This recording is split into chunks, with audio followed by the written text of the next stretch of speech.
ഇന്ത്യയിലേക്ക് ജനപ്രതിനിധികളുടെ യാത്രാ ചെലവുകൾക്ക് കടിഞ്ഞാണിട്ട് ഓസ്ട്രേലിയ. ജനങ്ങളുടെ നികുതിപ്പണം നേതാക്കൾക്ക് വ്യക്തിപരമായ ആവശ്യങ്ങൾക്ക് ഉപയോഗിക്കാനുള്ളതല്ല എന്ന നയത്തിന്റെ തുടർച്ചയായാണ് നടപടി. പുതിയ ഭേദഗതികളുടെ വിശദാംശങ്ങളുമായി ഓസ്ട്രേലിയയിൽ നിന്ന് ക്രിസ്റ്റീന ബെന്നി ചേരുന്നു. റിപ്പോർട്ടിലേക്ക്. പുതുവർഷം മുതൽ ഓസ്ട്രേലിയയിലെ എംപിമാർക്കും ജനപ്രതിനിധികൾക്കും ജനങ്ങളുടെ നികുതിപ്പണം ഉപയോഗിച്ചുള്ള വിമാനയാത്രയിൽ കർശന നിയന്ത്രണങ്ങൾ കൊണ്ടുവരുന്നു.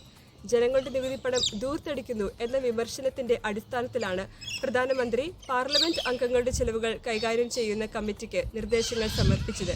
ഈ നിർദ്ദേശമനുസരിച്ച് ജനപ്രതിനിധികൾക്ക് സ്വന്തം സംസ്ഥാനത്തു നിന്നും തലസ്ഥാനത്തേക്ക് മാത്രമായിരിക്കും വിമാനയാത്ര സൗജന്യമായിരിക്കുക. വർഷത്തിൽ 3 തവണ ഓസ്ട്രേലിയയിൽ എവിടേക്കും സൗജന്യമായി വിമാനയാത്ര നടത്താം എന്നുള്ള ആനുകൂല്യം എടുത്തുകളയാനും സാധ്യതയുണ്ട്. കുടുംബ സന്ദർശനത്തിനായി ഇനി എക്കണോമിക് ക്ലാസ്സിലായിരിക്കും വിമാനയാത്ര നടത്തുക. പരിപാടിയിൽ സംബന്ധിക്കാൻ യാത്ര ചെയ്യുമ്പോൾ സംഘാടകരുടെ പ്രത്യേക ക്ഷണമുണ്ടെങ്കിൽ മാത്രമേ പങ്കാളിയെ കൊണ്ടുപോകാനാകൂ.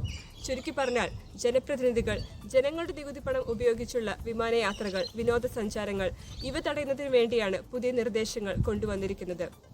സ്പോർട്സ് ചുമതല കൈകാര്യം ചെയ്തിരുന്ന മന്ത്രിയും ഭർത്താവും സ്വദേശത്തും വിദേശത്തുമായി നടത്തിയ യാത്രകളുടെ ചെലവ് വലിയ തർക്കമായിരുന്നു. അതിൻ പ്രകാരം മന്ത്രി ചെലവിന്റെ ഒരു വലിയ ഭാഗം തന്നെ തിരിച്ചടച്ചു.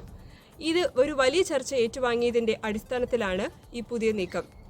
ഓസ്ട്രേലിയയിലെ എല്ലാ ജനപ്രതിനിധികളും ഓസ്ട്രേലിയൻ മാതൃക പിന്തുടരണമെന്ന് മന്ത്രി ആഹ്വാനം ചെയ്തു.